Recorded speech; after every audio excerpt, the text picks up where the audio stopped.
As-tu déjà essayé de coudre une fermeture éclair dans un tissu extensible?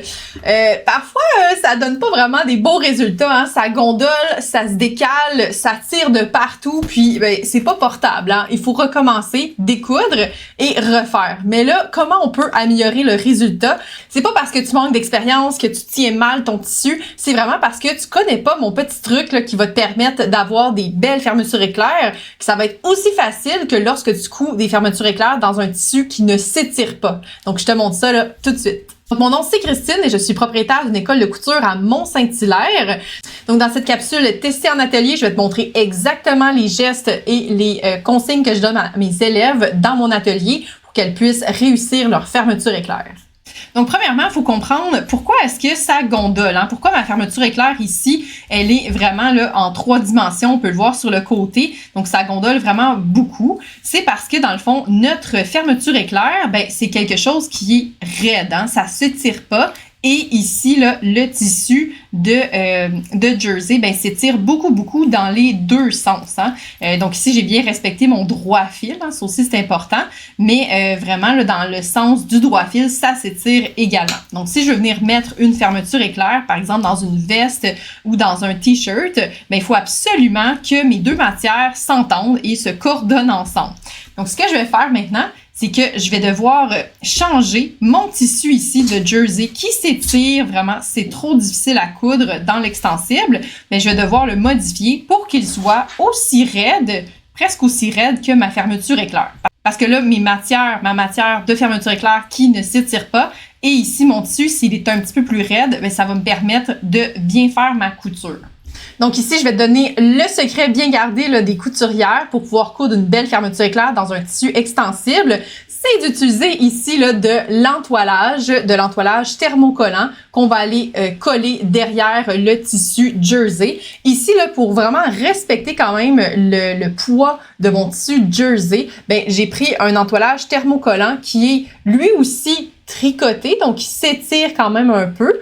Et par contre, là, dans le droit fil, c'est vraiment très rigide et c'est un entoilage thermocollant tricoté qui est léger. Donc, c'est juste pour dire que je vais venir bloquer là où je vais aller coudre ma fermeture éclair. Donc, sur à peu près une lisière là, de 2 cm, je vais venir ajouter l'entoilage que je vais aller coller derrière mon tissu et ça va me permettre là, que lorsque je couds à la machine, ça va me donner une belle ligne droite et je vais me sentir dans le fond comme si j'étais en train de coudre une fermeture éclair dans un tissu qui est tissé et non là qui s'étire là, de partout.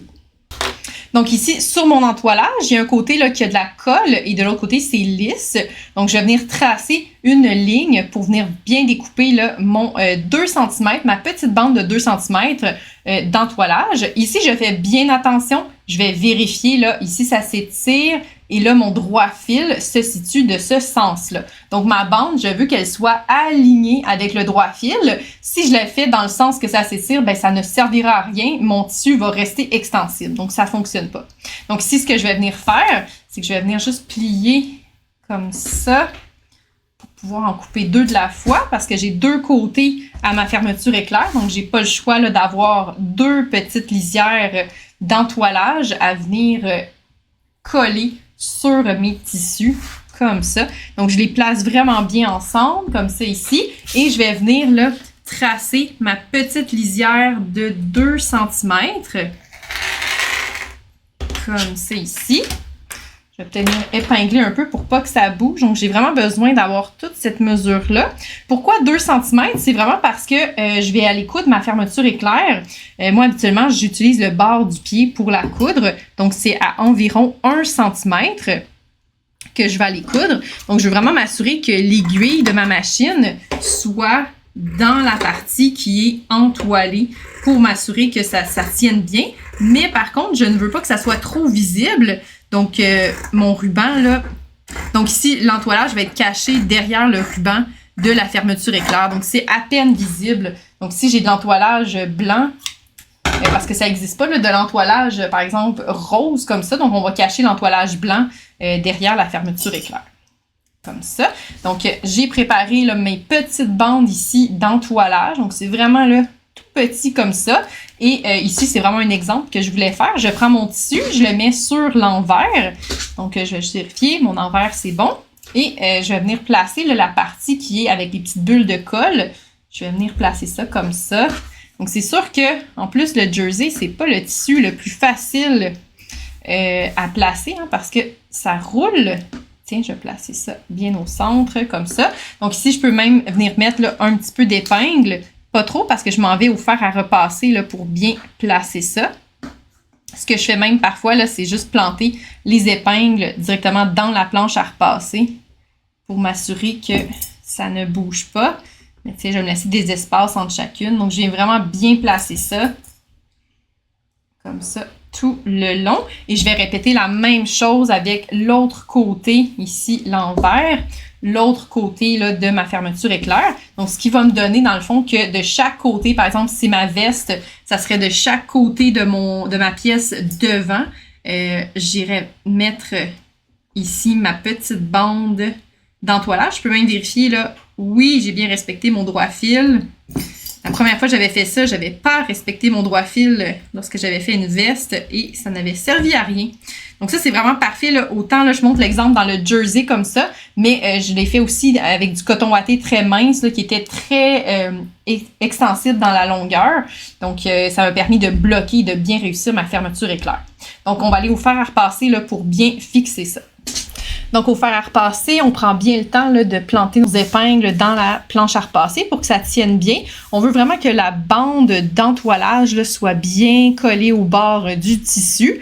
Et là, j'utilise dans le fond un autre tissu pour coller mon entoilage. Donc, je le place entre l'entoilage et le fer à repasser parce que mon fer à repasser devient très chaud et habituellement, là, ça fait figer l'entoilage. Donc, ce que je vais faire, c'est juste assurer une protection de mon entoilage pour pas qu'il devienne tout ratatiné et brûlé. Donc, c'est pour ça que je mets un tissu là, entre les deux. Tu peux tester de ton côté avec ton fer à repasser, là, est-ce que c'est le cas et adapter toi aussi avec un tissu entre les deux. Donc ici, j'y vais tranquillement pour vraiment m'assurer que mon entoilage soit bien placé.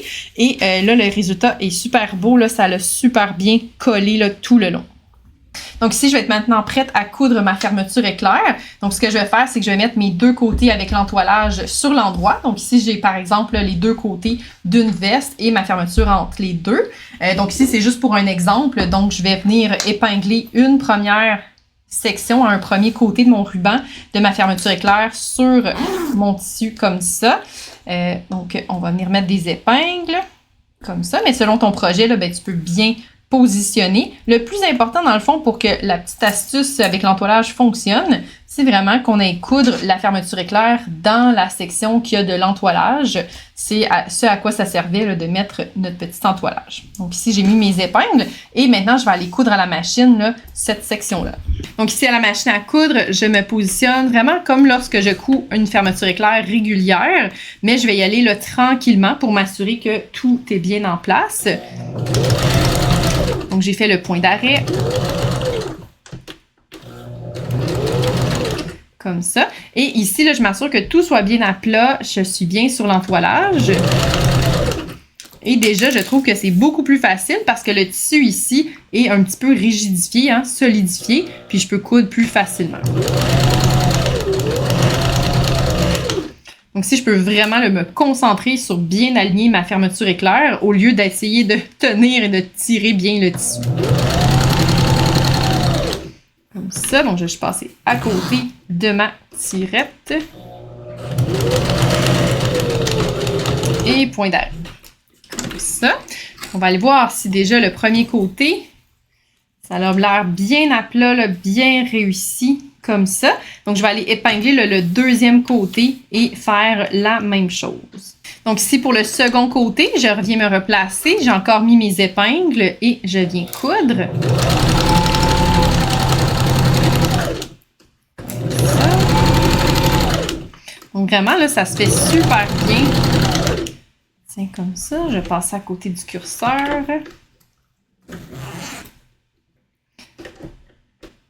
C'est ici. Et jusqu'à la fin, point d'arrêt. Donc, on va aller voir le résultat, mais déjà, là, je trouve qu'au niveau de la couture à la machine, j'ai pas eu à me poser de questions. C'était vraiment là, comme lorsque je couds quelque chose qui n'est pas extensible. Ici, si je regarde le résultat sur l'extérieur, hein, déjà là, versus le premier exemple ici, déjà ça se tient bien à plat, bien droit. Puis on dirait vraiment là, que ça a été fait avec un tissu qui n'était pas du tissu à t-shirt.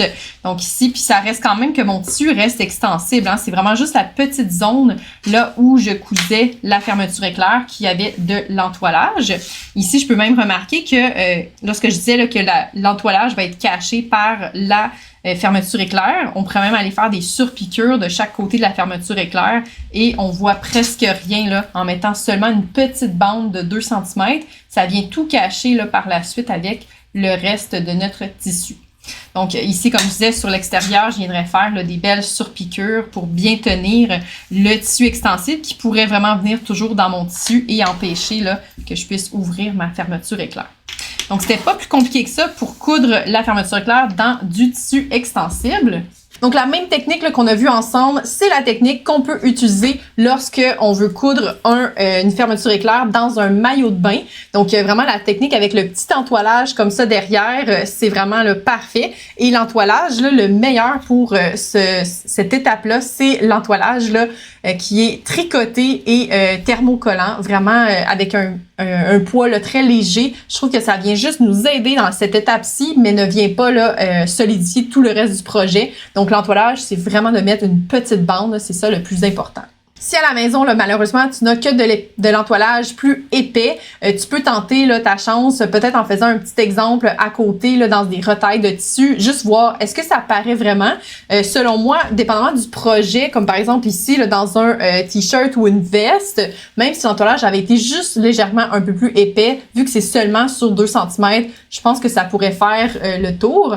Mais vraiment, je pense que je ferai un petit test là, sur un petit échantillon pour voir est-ce que ça a du bon sens, qu'est-ce que je fais, ou est-ce que ça rajoute beaucoup trop d'épaisseur. Souvent, dans les tutoriels pour coudre des fermetures éclair, on va parler de bâtir notre couture, donc de coudre à la main au départ la fermeture éclair sur le tissu extensible. Comme tu as vu dans ma méthode, on n'en a pas besoin, on prend notre temps. C'est sûr que je mets beaucoup d'épingles tout le long de ma fermeture éclair pour bien la tenir, mais avec la technique, avec l'entoilage, on n'a pas besoin de bâtir notre couture puis d'essayer que ça fonctionne. Donc ici, on est vraiment bien précis et on suit la méthode et ça tient bien. Puis, ça donne un beau résultat. Une dernière astuce que je peux te donner, c'est que si tu n'es pas vraiment certaine du résultat, tu couds ta fermeture éclair puis tu te dis « est-ce que ça va fonctionner? » Mais pourquoi pas juste faire une couture d'essai, justement, de mettre le point à ta machine à coudre plus long, d'aller coudre ce que tu as aller coudre avec l'entoilage ou pas, si jamais tu veux tenter l'expérience. Si jamais tu vois que ça gondole, ça fonctionne pas, au moins le point long, il est facile à découdre. Donc, des fois, c'est des petites techniques que je fais avec mes élèves là, de se dire, on sait pas encore, on explore. Donc là, on le teste une première fois avec un point long, facile à découdre. Et après ça, une fois que c'est sécurisé, ça a été confirmé, ça fonctionne, là, on vient recoudre par-dessus avec un point là, qui est régulier. Si tu aimerais être accompagné pas à pas dans tes projets couture à la maison, tous les mois, je propose un nouveau cours en ligne. Donc, le prochain cours est sur les coussins. Donc, comment faire nos propres coussins déco à la maison avec des coussins qu'on a déjà sous la main. Donc, ça peut être un projet vraiment intéressant pour récupérer aussi des chandails et venir poser des fermetures éclair dans notre housse de tissu extensible. Donc, ça pourrait être vraiment un beau mix de cette vidéo-ci avec la nouvelle formation que je vais proposer. Si tu veux avoir toutes les informations concernant les cours en ligne, tu peux cliquer sur le lien dans la description juste ici en bas. C'est déjà tout pour cette capsule testée en atelier, donc on se revoit dès la prochaine vidéo. Bonne couture!